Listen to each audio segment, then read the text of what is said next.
बिलावल ने हुकूमत साजी का 3-2 का फार्मूला ठुकरा दिया। ठट्टा में जलसे से खिताब करते हुए कहा, मुझे कहा गया पहले 3 साल हमें दे दें, बाकी 2 साल आप वज़ीर आज़म बने। मैंने पावर शेयरिंग फार्मूले से इनकार कर दिया। मैं ऐसा वज़ीर आज़म नहीं बनूंगा, सिर्फ आवाम के वोट से हुकूमत में आऊंगा। वज़ीर आज़म की कुर्सी पर बैठना मेरी जिद नहीं। वज़ारत उज़्मा का वोट नून लीग को देंगे, काबीना में नहीं बैठेंगे। पीपल्स पार्टी के सदारती उम्मीदवार आसिफ जरदारी होंगे। नफरत फैलाने वालों की तमाम साजिशों को नाकाम बना देंगे। तमाम सियासी जमातों से अपील करता हूं, अपना नहीं अवाम का सोचें। वफाक और जमहूरियत को खतरा हुआ तो कारकुनों को निकलने की काल दूंगा। बिलावल ने फिर पाकिस्तान खप्पे का नारा लगा दिया। बिलावल ने मौलाना और पीर पगारा पर लफ्जी तीर चला दिए। कहा, इनके पास धांधली के सबूत हैं तो सामने लाएं। मेरी छोड़ी हुई नशस्त पर ज़िमनी इलेक्शन होंगे, दोनों खड़े हों, औकात का पता चल जाएगा। मौलाना जलसों में मदरसे के बच्चे लाकर सिंध फतह करना चाहते हैं। इलेक्शन के रोज पता चलता है बच्चों का तो वोट ही नहीं। हमसे हमेशा हारने वाले पीर कभी कभार अपना दीदार कराते हैं। वो अपने मुरीदों को देखकर समझते हैं इलेक्शन जीत जाएंगे। इलेक्शन के दिन वोटर कहता है पीर का ना मीर का, वोट बेनजीर का। ये लोग शिकस्त के बाद अब रोना धोना। तीर का शेर के शिकार का प्लान इत्तेहाद में बदल गया। मरकज में 2 साबिक इत्तेहादी फिर इत्तेहाद के लिए तैयार। हुकूमत साजी के लिए अहम पेशरफ्त। पीपल्स पार्टी ने आईनी ओहदों की हामी भर ली। दोनों जमातों में इत्तेहाद का फार्मूला तय। ऐवान सदर में जाला होगा। स्पीकर कौमी असम्बली की सीट भी पीपी को मिलेगी। बलूचिस्तान में मुश्तरका हुकूमत बनाने की हिकमत अमली वज़ीर आला पीपल्स पार्टी से होगा। पंजाब की सूबाई काबीना में भी हिस्सा मिलेगा। चेयरमैन सेनेट और चारों गवर्नर्स का फैसला बाद में होगा।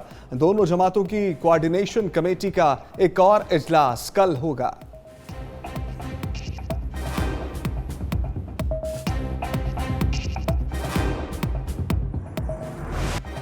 ख्वाजा आसिफ भी मरकज में इत्तेहादी हुकूमत की बातें करने लगे। सियालकोट में प्रेस कॉन्फ्रेंस में कहा, वफाकी हुकूमत के लिए हफ्ते को अहम पेशरफ्त हुई। पीपल्स पार्टी से मामला तय हो गए तो मखलूत हुकूमत बनाएंगे। पीपल्स पार्टी से हमारी वर्किंग शराकत दारी रही है। सियासतदानों को जात से हटकर अवामी मफाद के लिए फैसला करना होगा। साबिक कमिश्नर रावलपिंडी का बयान प्लान करार दिया। बोले, लियाकत चट्टा ने बयान किसी मंसूबे के तहत दिया। उनका ज़मीर इतना बेचैन था तो 9 दिन पहले बात करते। तहरीक इंसाफ मुबैना धांधली के खिलाफ एक कदम और आगे अदालती तहकीकात का मुतालबा कर दिया। लियाकत चट्टा ने जिन 2 शख्सियात का जिक्र किया वो इंक्वायरी का हिस्सा न बने। उमर अयूब की बैरिस्टर गौहर के हमरा प्रेस कॉन्फ्रेंस। कहा, मरकज और पंजाब में हुकूमत बनाएंगे। जो कुछ आवाम के वोट के साथ हो रहा है वो मदर ऑफ ऑल रिगिंग है। बैरिस्टर गौहर बोले, तहरीक इंसाफ की 180 नशस्तें हैं। फॉर्म 45 के मुताबिक तमाम सीटों के नताइज का ऐलान किया जाए। अगर उस वक्त पीटीवी और रेडियो पाकिस्तान पे जो हमला किया था ना इस ग्रोह ने 2013 में, उस वक्त इस फितने को खत्म करना चाहिए था। इसका सर कलम करना चाहिए था इन फितनों का। मैं आज की गवर्नमेंट से ये मैं मुतालबा करता हूँ, इन लोगों की सरकोबी करें, इनको रोकें। ये सियासी नहीं है, ये बलवाई हैं। पाकिस्तान के रियासती स्ट्रक्चर पर दूसरा 9 मई जैसा हमला होने जा रहा है। Wake up mister prime minister.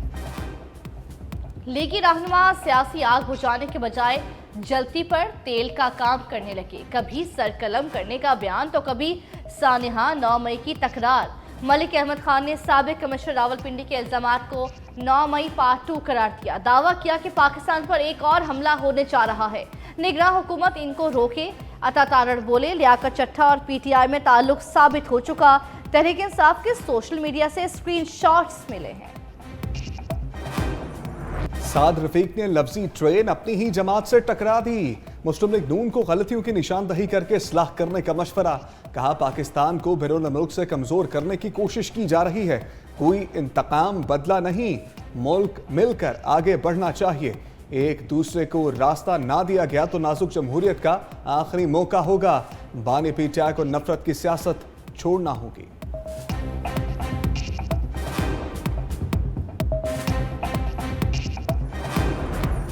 Sunni इत्तेहाद काउंसिल मजलिस वहदतुल मुस्लिमीन आउट। तहरीक इंसाफ ने सियासी पैंतरा बदल लिया। वफाक और पंजाब में सुन्नी इत्तेहाद काउंसिल के प्लेटफॉर्म से आगे बढ़ने का फैसला। बानी तहरीक इंसाफ ने फैसले की मंजूरी दे दी। आजाद अराकीन कल इलेक्शन कमीशन में दस्तावेज जमा कराएंगे। निगरान वज़ीर आज़म हाजिर हों, बलोच तलबा बाजियाबी केस में अनबारुल हक आकड़ की कल तलबी।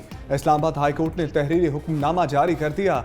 जस्टिस मोहसिन अख्तर कयानी ने हदायत की कि वज़ीर आज़म, वज़ीर दाखिला, वज़ीर दिफा और दोनों वजारतों के सेक्रेटरी ज़ाती हैसियत में पेश हों। अटॉर्नी जनरल की गुज़श्ता समात पर यकीन दहानी के बावजूद बलोच तलबा को बाजियाब नहीं कराया गया। ऐसा लग रहा है वफाकी हुकूमत कानून की बालादस्ती में दिलचस्पी नहीं रखती।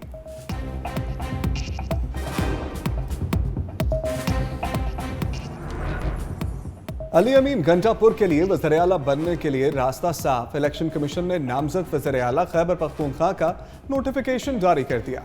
PK 113 से फातह करार। अली अमीन गंजापुर NH 44 से भी कामयाब।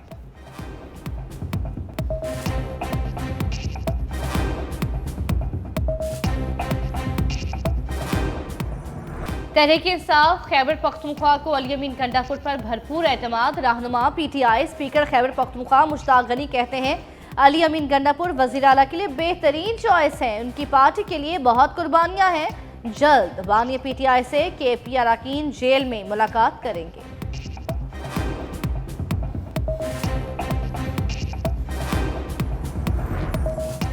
इलेक्शन पर कल बड़ी अदालत लगेगी। आम इंतखाबात का कलअदम करार देने की दरखास्त समाअत के लिए मुकर्रर।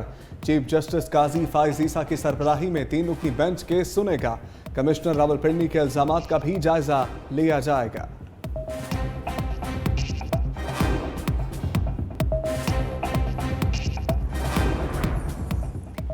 धांधली इल्जामात की उठती गर्द कब बैठेगी? इलेक्शन कमीशन की बनाई कमेटी कल से तहकीकात करेगी।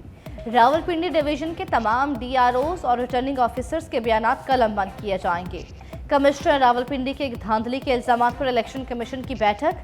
तर्जुमान के मुताबिक कमेटी की सदारत सीनियर मेंबर इलेक्शन कमीशन करेंगे। सेक्रेटरी, स्पेशल सेक्रेटरी और एडिशनल डायरेक्टर जनरल कानून कमेटी में शामिल होंगे। कमेटी 3 दिन में रिपोर्ट पेश करेगी।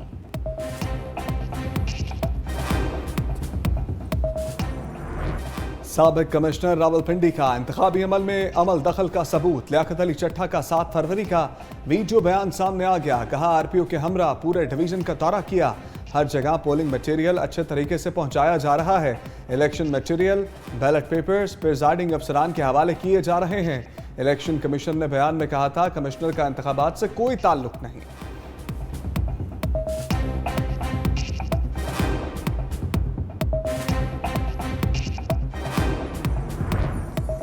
पुलिस साबिक कमिश्नर रावलपिंडी के खिलाफ हरकत में आ गई। लियाकत चट्ठा के प्राइवेट PA के घर पर छापा। CIA पुलिस गुजरावाला ने अशफाक तारड़ के बिरादरे निस्बती को हिरासत में ले लिया। एहलिया का कहना है पुलिस दरवाजे के ताले काट कर घर में दाखिल हुई। मुकम्मल तलाशी के बाद अहले खाना के मोबाइल कब्जे में ले लिए।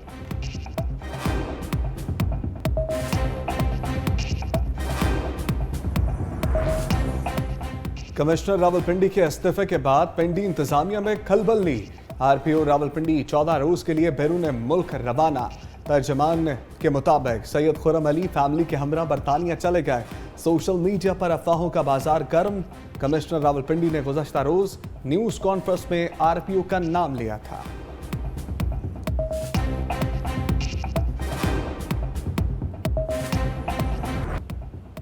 हलीम आदिल शेख ने चीफ इलेक्शन कमिश्नर को कौमी मुजरिम करार दे दिया। कहा इन पर आर्टिकल 6 लगाया जाए। चीफ इलेक्शन कमिश्नर ROs और निगरान हुकूमत को पैगाम है आप लोग दलदल में फंस चुके।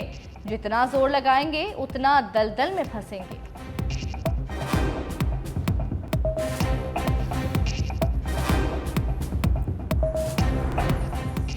मेरे घर पर धावा बोला गया। शेर अफजल मरवत का दावा। कहा दरवाजे तोड़े और अहले खाना को हरासा किया गया। मैं मुश्किल से वहां से निकलने में कामयाब हुआ और अब महफूज मकाम पर मौजूद हूं। मेरा लैपटॉप भी उठा लिया गया। मैं इन हथकंडों से मरऊब नहीं हूं। मेरे अकाउंट से किसी तरह का भी कोई मवाद शाया किया जाता है तो इसमें इसका जिम्मेदार मैं नहीं। IG इस्लामाबाद और SSP ऑपरेशंस के खिलाफ कानूनी कार्रवाई करूंगा।